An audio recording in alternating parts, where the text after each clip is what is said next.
Welcome to the Facts versus Feelings podcast. I'm your host, Ryan Detrick, and I'm joined by my co-host, Sonu Varghese. Cutting through the noise in 30 minutes each week with Ryan Detrick, Chief Market Strategist, and Sonu Varghese, VP Global Macro Strategist, taking out the boring and helping investors focus on what really matters. A quick note before we start the show. Investment advisory services offered through CWM LLC, an SEC registered investment advisor. Carson Partners, a division of CWM LLC, is a nationwide partnership of advisors. Hi, everybody. Welcome to the latest Carson's Facts versus Feelings. Right before we started, Sonu told me take 5. He threw me off. That's our other video we do. This is our podcast, Facts versus Feelings, episode number 90. And Sonu, we're going to title this one, The Biggest Mistake the Fed Could Make. We're going to get into that. Yeah. So last week, you and I were flying around. You and I were in California for a few days and actually flew to New York for a day as well. We survived. I think I ate too much, though, last week. What about you? I think so. Yeah. And I topped it off with Rib Fest. Was up the road here from Chicago, where I am in Chicago. So yeah, we hit that as well. So. Oh my! How was that? It sounds good. Yeah, well, no, it was fantastic. It was great. I meant to send you a picture, so I actually took a picture. We biked over, and the kids and my wife. It's funny going to a Rib Fest with your vegetarian wife, but she found something. And, okay. Me and my daughter had ribs. There you go. That sounds good. It was good. It was like great. that. It was great. Well, good. Yeah, because we didn't eat enough in California. Yeah. So there we go. Today's supposed to be National Eat Your Veggies Day. So yeah, we're doing this on Monday due to the Juneteenth holiday. So if you have the day off for Juneteenth, hopefully enjoy that. So we are doing this a day early. So yeah, after what you and I ate, we probably should celebrate the Eat Your Veggies Day. And hopefully everybody else out there did. So let's just kind of get into it, right? Again, this is episode 90. And hopefully you had a chance to listen to episode 89 last week there.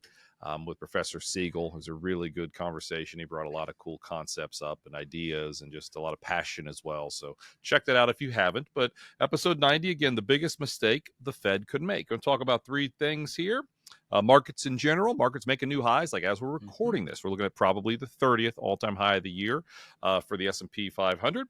But yet there's some weak breaths. We're going to talk a little bit about that.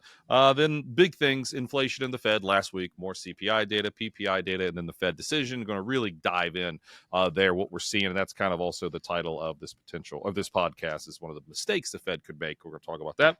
We've heard a lot about Petro-dollars and Saudi Arabia. Will they take them? Will they take dollar? All this stuff. We're gonna dive into what is fake news and what is not fake news to finish things off. But Sonu, again, time we're recording this on Monday, it's looking like the S&P will close at its 30th all-time high of this, not all time, 30th all-time high this year. And hopefully you didn't sell in May, right? Yeah. Oh, if you listen to this podcast, you didn't sell in May or June. And June is just taking off like a rocket too. But our friends at Bespoke, I'm going to turn it to you in a second. I want to make sure I read these things correctly if I can find it. Bespoke noted last week, the S&P gained 1.6%. Again, 4 new highs, Monday through Thursday, made new highs. Bespoke noted, let me make sure I read it right here, only 183 stocks in the S&P 500 were higher, even though we gained 1.6% for the week. Only 99, so if my math is right, less than 100 stocks outperformed the S&P 500 on the week. Only technology was up like close to 6%, and real estate was up over 1%. Those are the only 2 groups. Out of 11 groups, only 2 groups are up more than 1%, yet the S&P gained 1.6%. 4 groups were down at least 1%. They were industrial, staples, financials, energies, kind of some of the cyclical names there. Listen, a lot of ways to slice and dice this. What's your take on kind of that action we saw last week, though? Last week was interesting because I thought, like, if you didn't read those returns to me, I thought it was all about bonds. Right. Bond yields fell. We'll talk about inflation because inflation came out softer than expected. Yes, the Fed was hawkish, but I think most people in the market are, I don't know if calling the Fed's bluff, if that's the phrase, it's calling the Fed's bluff, right? So it is what it is. We'll talk about that. But I think tech ran up close to 6%. I mean, we're talking about the select sector spider ETF Again, not a recommendation to buy or anything. But yeah, I think that's what drove the overall index up. It was like Apple came out of the announcement, and then it was once again Nvidia running, Microsoft running, Broken same record. usual suspects, right? You're not kidding. You mentioned the word running. I'm gonna hijack this podcast for a second here. So I went to New York City on Friday after traveling to California for a couple of days, and ran around, did some media things, had a lot of fun. Try to get to New York every couple of months, do some media stuff, and usually I piggyback it with different trips or things. But my daughter, Suzanne, I've talked about her before, 16, she really wanted to go to New York to see a concert at Madison Square Garden. Neil Horan, he used to be in One Direction. Hopefully I pronounced his name right. I only went to the concert. Well, I mean, to a 16-year-old girl it would. But nonetheless, he sold out MSG 2 nights in a row. We were there Friday. Saw the show, whatever, it was fine. She liked it. A lot of people liked it. I just kind of sat there. Well, I stood. I did stand. I didn't sit. I Did stood you stand there the whole time cheering? Yeah, during hit, not cheering, Sonu, not cheering.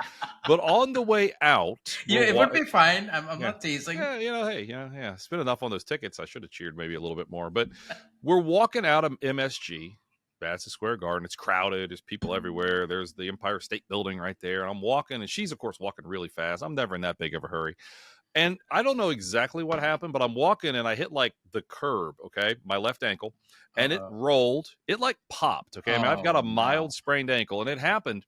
And I like kind of fell, kind of not. And the look she gave me, she was so disgusted with me, so mad at me because I did this in front of other people. I'm like, I don't think I can walk. And she's like, you better start walking. So anyway, I hobbled. She was so she was gracious. Embarrassed for you. She's embarrassed, not for me, embarrassed about her being with me, I think. Yes. Yeah. So I hobble back to the hotel a couple blocks away, and then I get back to the hotel. I look at it, like my left ankle's like swollen up, like compared to my right. Like, oh no. And again, she's not very compassionate. She thought it was hilarious. She told the story repeatedly on Father's Day, how funny it was when I hurt myself. But it's fine now. It's still low grade sprain. I mean, I haven't had a sprained ankle probably for 20 years. So I got one walking out of Madison Square Garden on Friday night. I was going to say, that's what you get for running around New York. Exactly. If that's the worst thing that happened last week, all the places I was, I can't complain. But anyway, so there's a, you said running, just kind of reminded me of that. So I sorry to hijack the podcast. I thought people might get a kick out of that.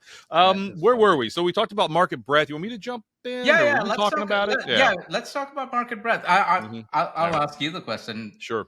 Are you worried?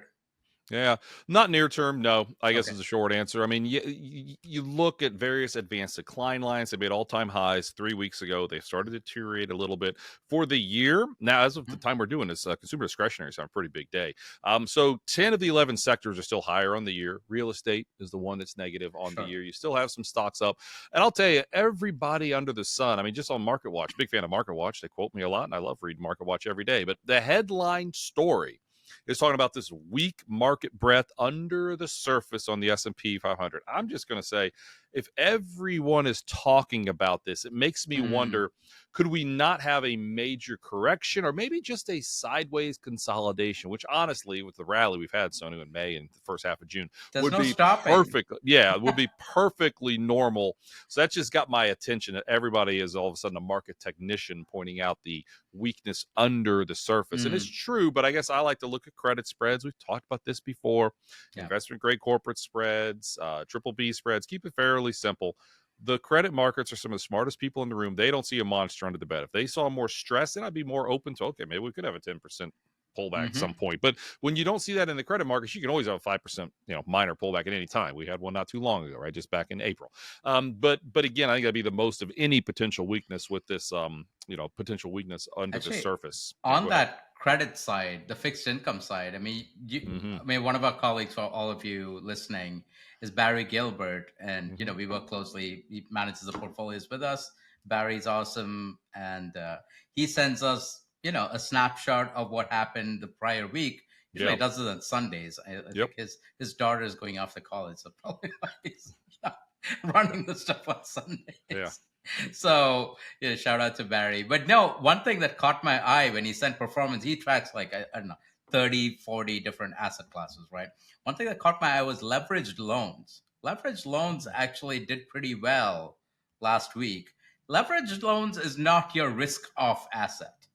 Interesting. Right? So like when you think like, okay, if there's trouble in the air, because why do I mention risk off? If bond yields go down, everyone's first thought is, oh my God, maybe something's awry, something's off. People are getting more defensive. But that, if leverage loans are up, it's not exactly defensive positioning as far as I'm, what No. do you think, Ryan? No, that's a great point. I can't disagree with that. And again, you see these weeks where certain odd things happen. And last week clearly was one of those odd weeks where there truly was just one group that was pulling the whole thing higher, and that was technology. Right. But to see leverage loans, and you're right. I mean, we're going to talk about inflation and the Fed and things like that. But let's maybe talk about yields a little bit. I mean, we saw big drops across Yeah. the spectrum of short yields, longer term yields.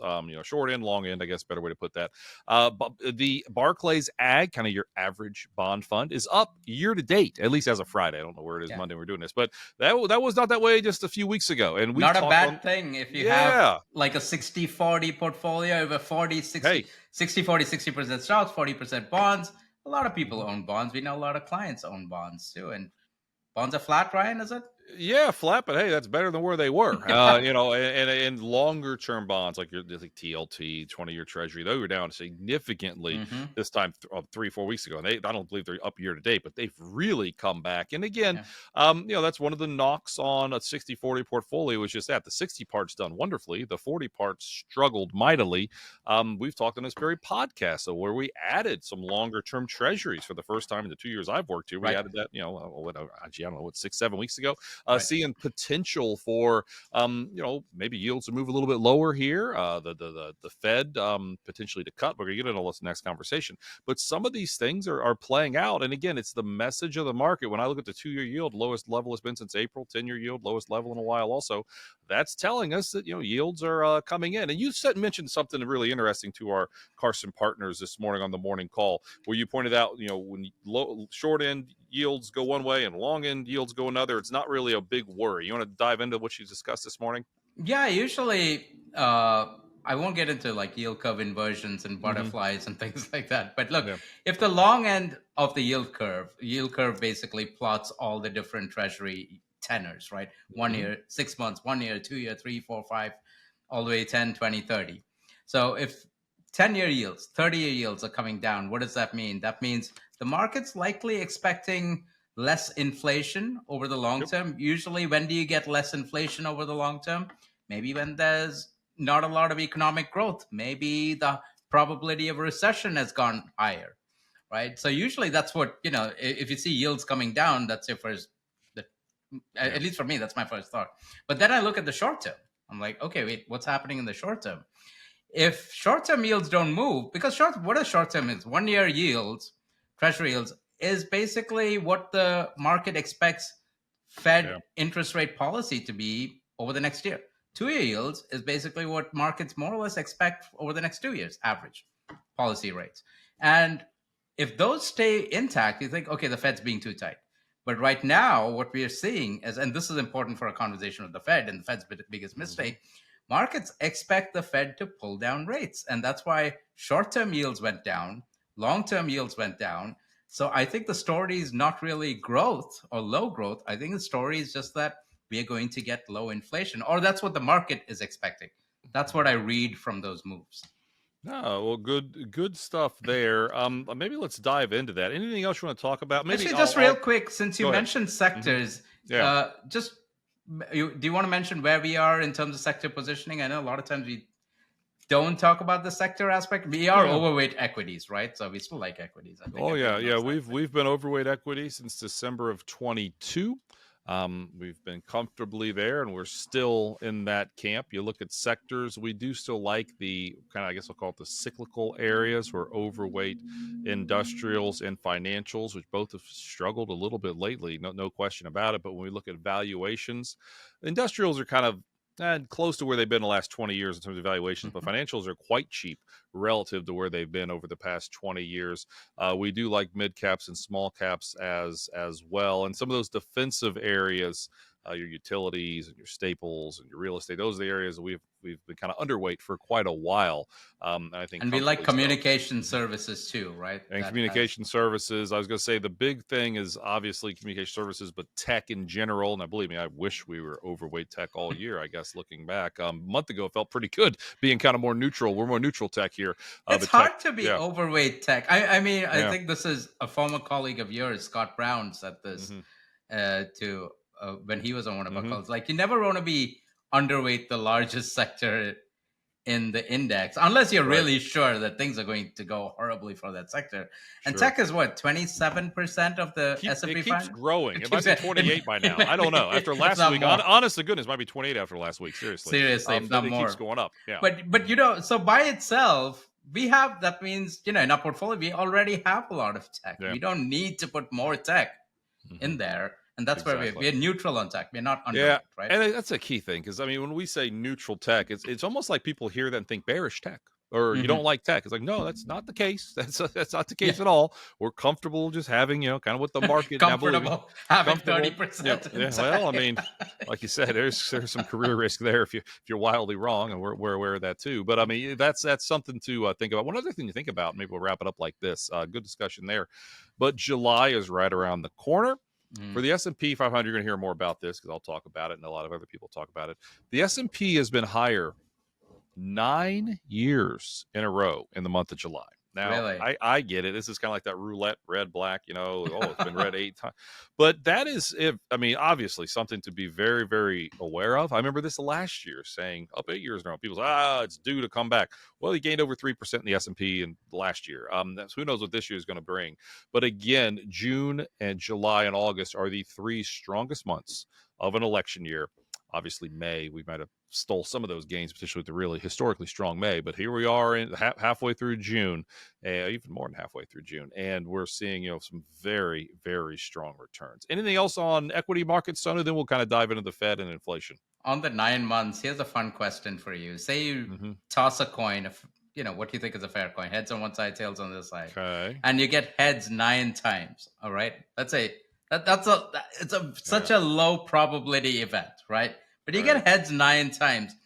Do you take out, you know what, I got really lucky, or I wonder if the coin's rigged?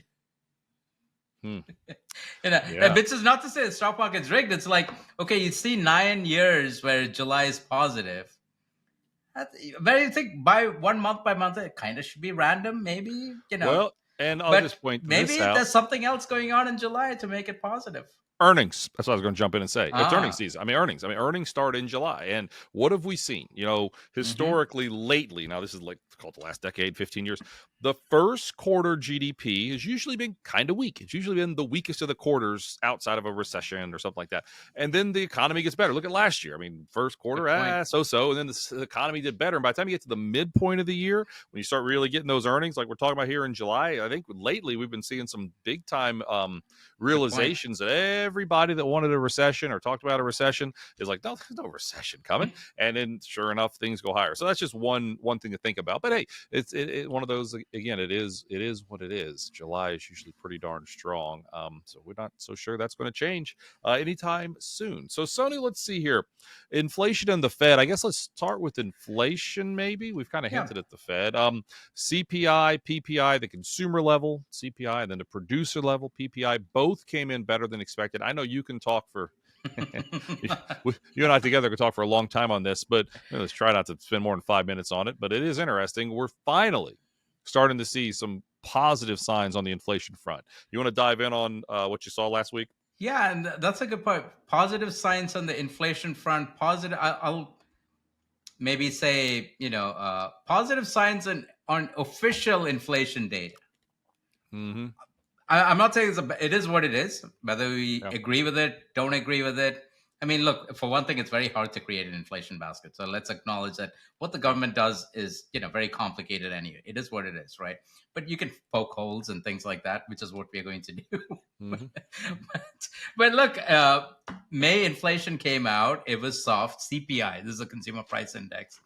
Headline inflation was flat month over month, 0%. Core inflation is up 0.16%. I only mentioned the second decimal point because it got rounded to 0.2%. It could we were just very close to it rounding down to 0.1%. But you look year over year, which is usually what's quoted in the press, things like that. CPI is up 3.3%. You were on a panel in California with a bunch of other folks. And it's easy to look at that 3.3% and say, you know what? Doesn't look like we made any progress here over the last 8 months since last fall. And that literally came up in the panel. I mean, you didn't say that. One of the other panelists said that. Like, wait, inflation's sticky. But not really. And this is what I get to. This is an artifact of the methodology, how this inflation number, how consumer price index is constructed, right? If you look below the headline, there's literally one thing keeping it elevated. That's housing. Housing, shelter inflation. You and I have spent hours talking about this. We won't go in. But, all this is official shelter inflation. Housing inflation lags. It has nothing to do with home prices. Home prices are not even in the index. It's all rental inflation. And that's lagging what we see in private market data, real-time rents, if you will, right? There are multiple reasons why. But if you take out shelter, easiest way to gauge what is underlying inflation, take out shelter, right? CPI, like I said, is running 3.3% year over year. If you take out shelter, it's running 2.1% year over year. Folks, we don't have an inflation problem anymore. Over the last 3 months, CPI ex shelter, and by the way, that includes food and energy too. Last 3 months, CPI excluding shelter is running at 1.7% annualized over the last 3 months, right? Like I said, I honestly don't think, I don't think inflation's below 2%. I think it's somewhere between 2 and 2.5. I think the last mile is done. I think the inflation problem is done with. I'm not saying that doesn't mean we won't have a future inflation problem, anything like that. In fact, the way we positioned our portfolios, we think inflation will be fairly elevated, more volatile over the next several years. But for now, I think inflation is close to 2%, and the Fed should cut. I know we're going there. Yeah, no, good takeaways there. Some other things I noted: vehicle insurance, which, believe me, if you've had to see your new premiums, they've soared, no question, but we know why, right? There's been supply chain concerns, cars cost a good deal more than they used to. There actually are a lot more accidents. Now, I'm not going to go down this rabbit hole, but if you look historically, there are more accidents happening as well. And believe me, the insurance companies pay attention to this, right? So anyway, you add it all up. But the good news, vehicle insurance is actually down just a tad, but hey, it was down month over month. New vehicles was down 0.5%, largest drop since April of 20, middle of the pandemic there. Apparel, which had been surprisingly high the last couple months, around the globe apparel hadn't been, but US it had been. Apparel came back as well, and airfares were down 3.6%. Those are just some of the things that I scribbled down. And then there's the thing called the Super Core CPI, that's services ex shelter. That was actually negative as well. That was the first drop in like 3 years, according to my math. January of 21, I think, is what I scribbled here. Either 20 or 21, but a long time. 21, yes. Okay, so let me fix it right now. Around 3 years, yeah. Yeah, around 3 years. And then what else do I have here? No, go ahead, jump in. What else you want to talk about? No, I'm glad under the surface, there's a lot of things improving. Yes. What we're getting at, even if year over year is 3.3, 3.4, 8 months in a row, there really are some things improving there. And this is one way to how you look at macro data, right? Because you can look at the headline, and especially CPI, it's backward looking. Yep. But a lot of things you mentioned, you can look under the surface, under the hood of that inflation, same inflation data that all aggregates out to the headline. But you can look at the underlying components and say, oh, you know what? There are some trends here, and that tells us what inflation is likely to do in the future, right? So even from like that headline number doesn't mean anything as far as what's going to happen over the next 3-4 months. But shelter, right? You look at shelter inflation. We are seeing shelter inflation slow down, right? Yeah. It's happened, Q3 of last year, Q4, slowed down a little bit more. Q1, not as much of a slowdown, but we did see it wasn't higher. Then April, May, we got a leg lower as well. That's progress. It's slow progress, but at least it's moving in the right direction. You mentioned vehicle prices, right? So far, falling vehicle prices have all been about used cars, right? Yeah. You look at the Manheim index, which you and I follow. That's been showing prices falling. At one point, the Manheim index, compared to December 2019, it was up 60% from December 2019 at the beginning of 2022. So used car prices are up 60%. Right, there's a reason people are complaining. That's fallen all the way down to 30% above December 29. It's still a lot. It's 30% above, But Mm-hmm. now this is where official data is sort of catching up to that. So we're seeing that, downward inflationary pressure from used car prices. The other thing, new vehicle prices also falling. Prices have fallen for 5 straight months. Supply chain issues, that's in the background. Production's back to pre-pandemic levels. Dealer inventories are growing. So that's going to, again, like I said, that's going to be a downward pull on inflation. Um, Grocery store prices also are down 4 Yeah, months in a row, right? So exactly. new cars down 5 months in a row, but grocery prices down 4 Exactly. in a row. And then the one you like to talk a lot about, full service dining, I believe what it's called, but sit Yeah. down dining. Let's just Sit call it down, that. done. Yeah. That's about 3.5% year over year. I know you got the Yeah. exact number, but that's improved from That's 9% we saw, that's pretty at the exact. peak. Yeah. And 3.5%. yeah, and where's that 3.5% rank? That's kind of what we saw back in 2019, right? Yeah. Year over year. Year over year, end of 2019, that's literally where we were. Could Yeah. be, and I think, again, if you look at what goes into inflation at these seated restaurants, sit down dining, Mm-hmm. well, worker wages. We've talked about that's easing.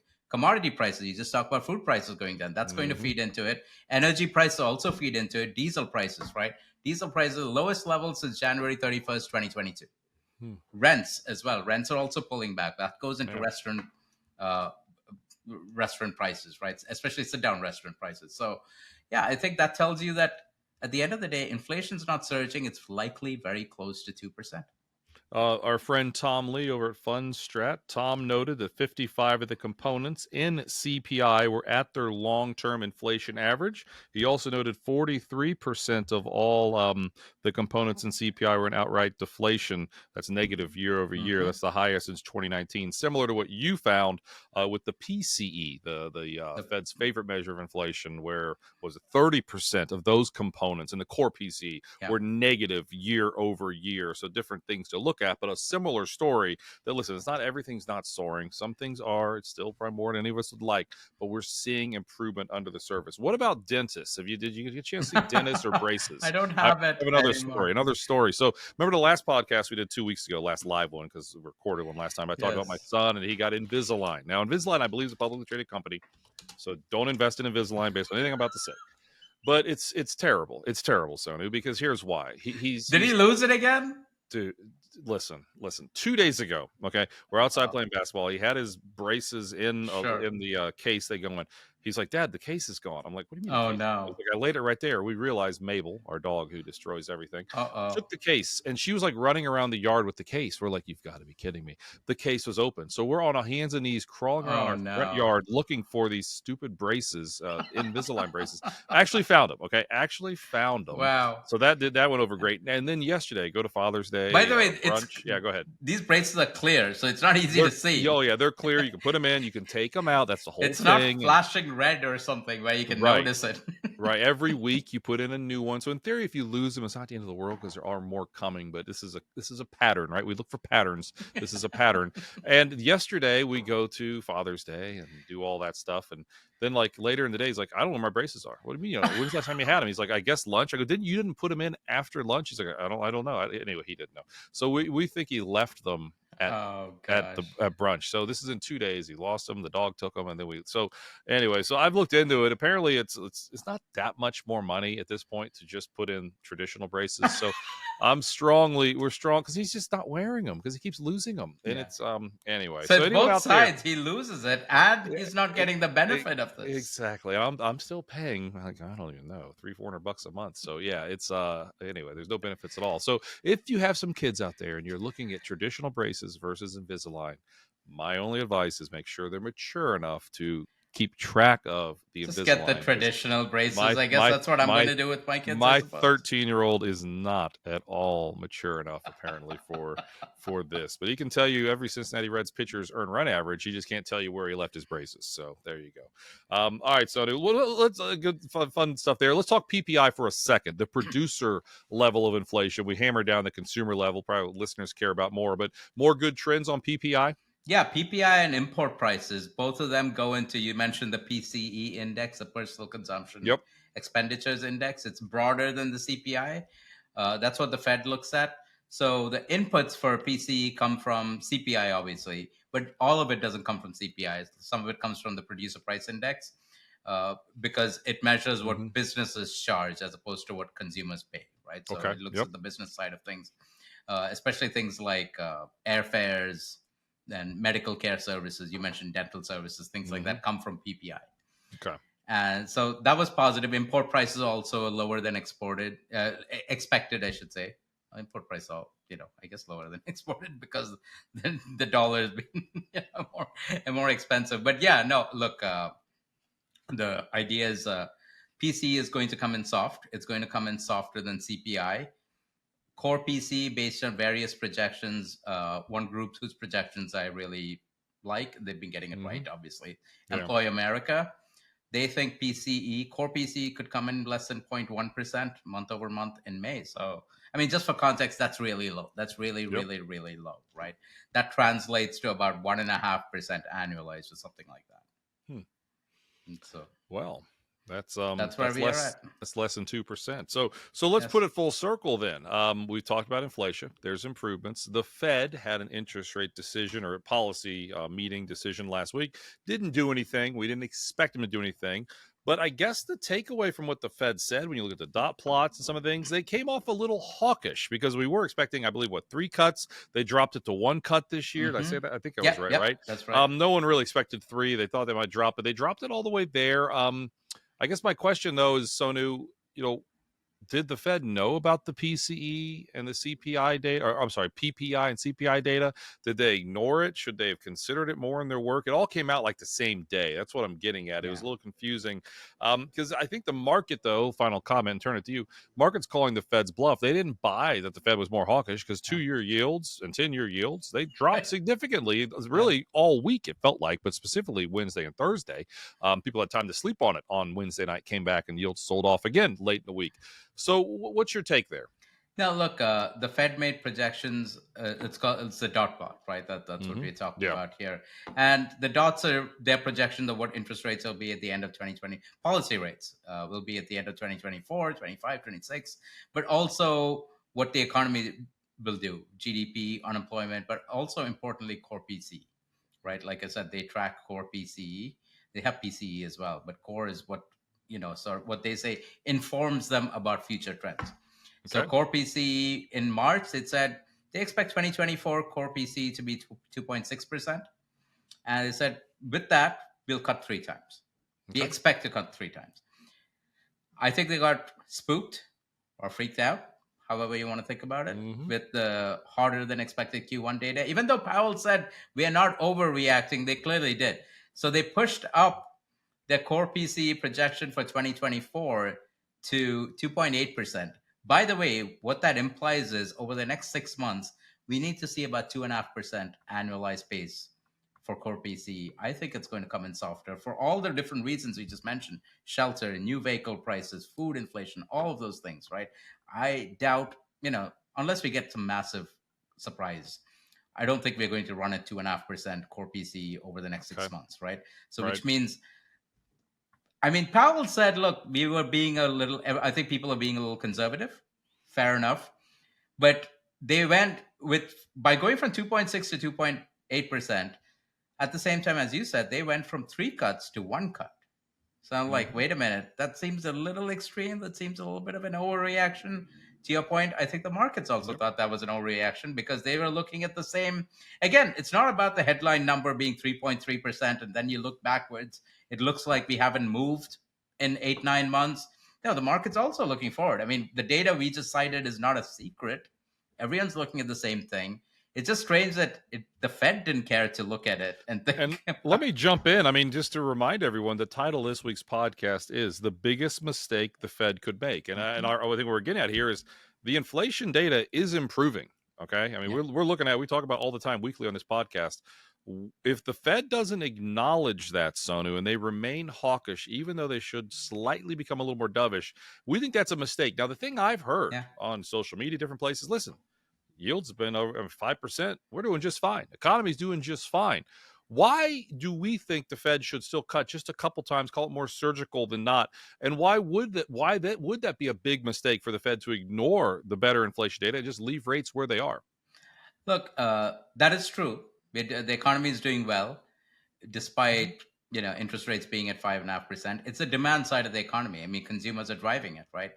What high rates do, into the dollar. Yeah, what high rates do is hurts the supply side, and I think something that immediately comes to mind is housing, right? Yep. Because of where rates are, people aren't moving because why would most Americans, about 66% of American households own a home.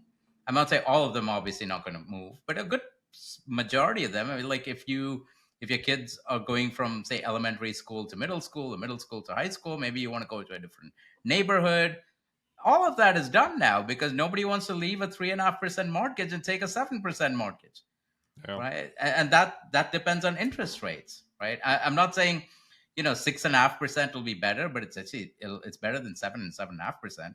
6% will be even better, and 6% is what we were probably paying about a decade ago, even 2012, 2013, around the time. I think mortgage rates are around 6%, so it's not out of it's not crazy high compared to 3.5%. Yes, so I think there's people are sort of stuck over there, and that's part of the reason I think consumer confidence also low, because even though people feel good about the current financial situation, and they think about, I may have to move and I may want to move in 6 months or a year, I can't because I'm stuck, right?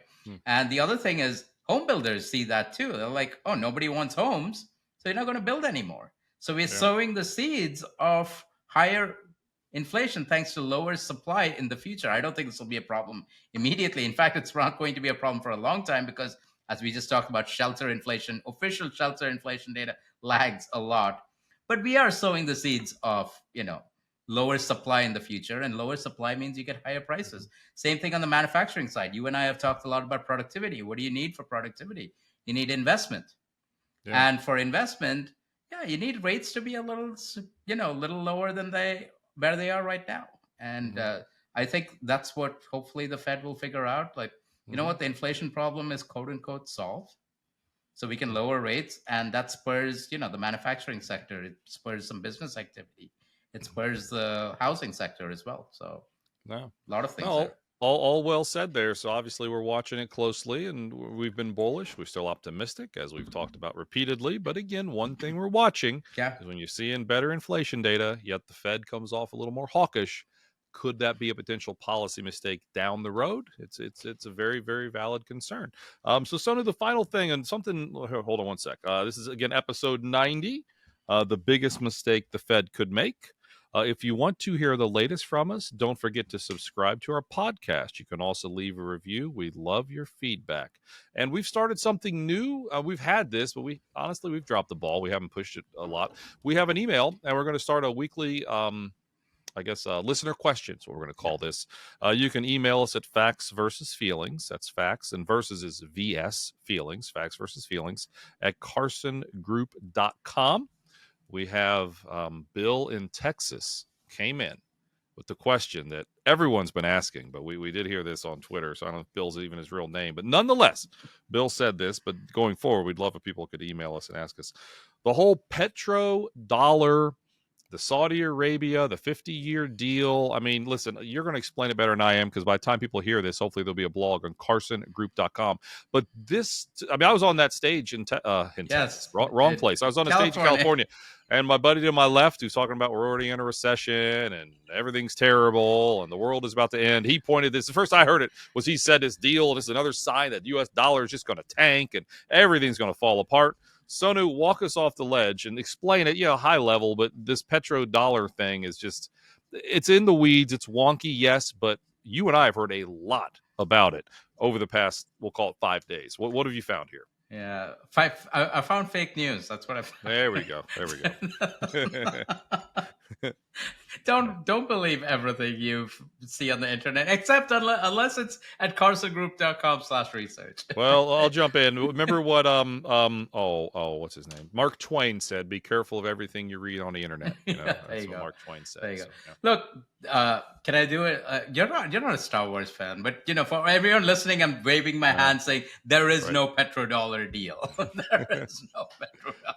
It's see, what there was.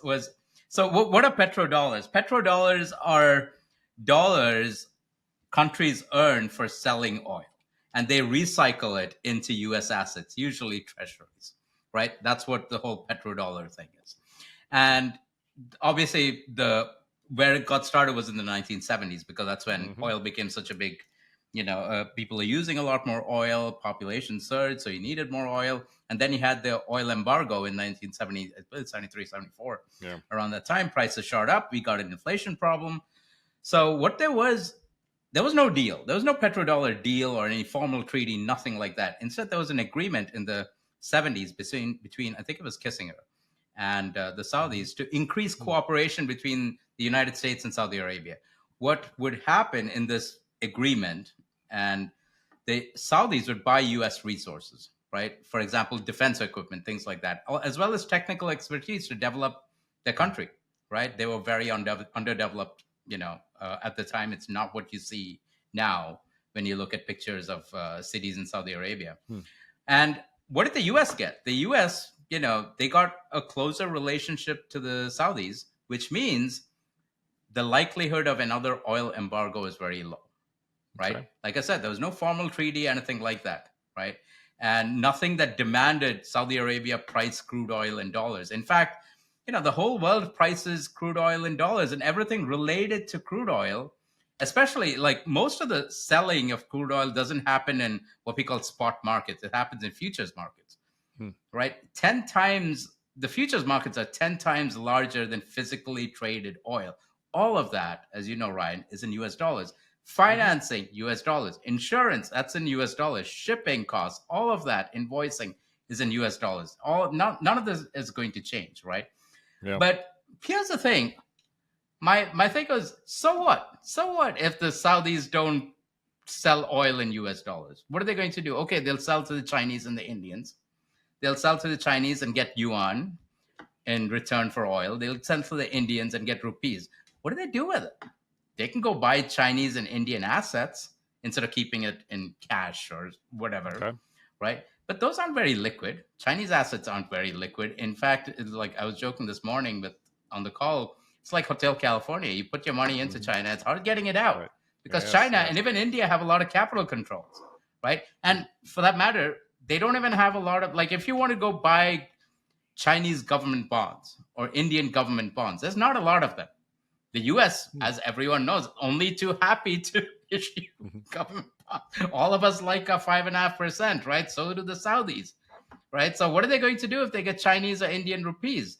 They're going to give it to somebody else in exchange for dollars and buy the safest asset in the world, which is still U.S. treasuries. By the way, they need to buy treasuries because their currency is also pegged to the U.S. dollar, right? And like I said, it comes back to the whole thing of global oil is priced in dollars. What is the biggest thing Saudi Arabia sells? It's oil. That's why they peg their currency to the U.S. dollar, which means they have to continue buying treasuries. I mean, this is not going to end anytime soon. But even if they don't, I'm like, so what? Good luck to you. No, there you go. And again, by the time people listen to this, you can go to carsongroup.com/research, and that'll probably be the top blog on there, or at least it'll be one of the top couple blogs or so. And it won't be fake news. It will not be fake news. Another thing that wasn't fake news, I don't know if we talked about it on the podcast or not, but hey, you know what? We're going to bring it up again.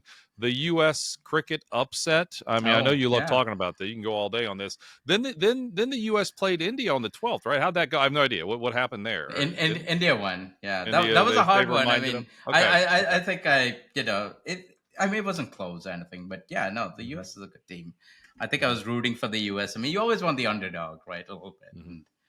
Well, U.S. beat Pakistan, right? And that was just one of the biggest upsets in sport history, according to people who look at a lot of different sports. It's like Buster Douglas beating Mike Tyson back in 1990. Exactly. It just wasn't supposed to happen. Yep. So anyway, all right, Sonu, what are you looking for this week for investors? We got retail sales, industrial production, some of those, and then housing. We got housing starts, permits. I mean, it's likely going to be weak again. Not a surprise.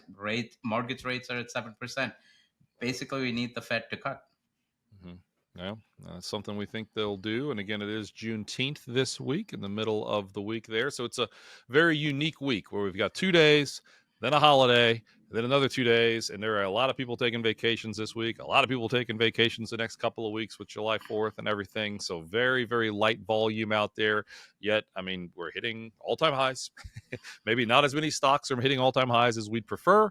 But again, I saw some pretty smart technicians that were talking about some of these divergences back in January. So, look, there's not as much participation. Within a week or so, a lot of stocks caught up with the divergence. That's kind of the camp I'm in when I see the headline on Market Watch talking about these divergences. Everybody's aware of these divergences.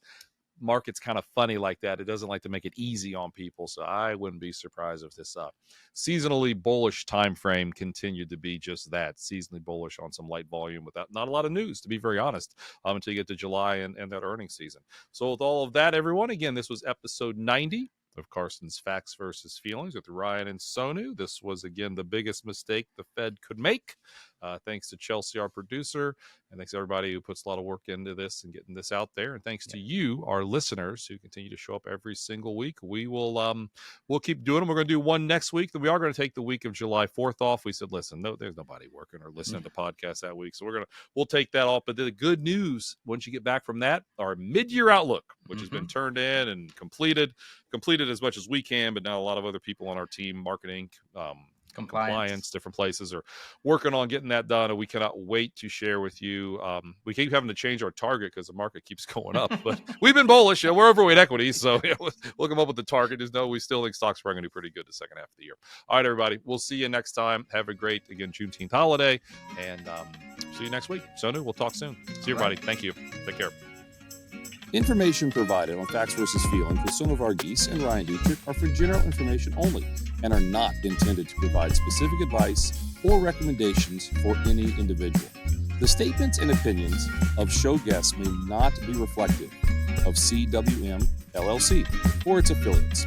Past performance is no guarantee of future results. All indices are unmanaged and may not be invested in directly. Investing involves risk, including possible loss of principal. No strategy assures success or protects against loss. To determine what may be appropriate for you, consult with your attorney, accountant, financial or tax advisor prior to investing. Guests on Facts versus Feelings are not affiliated with CWM LLC.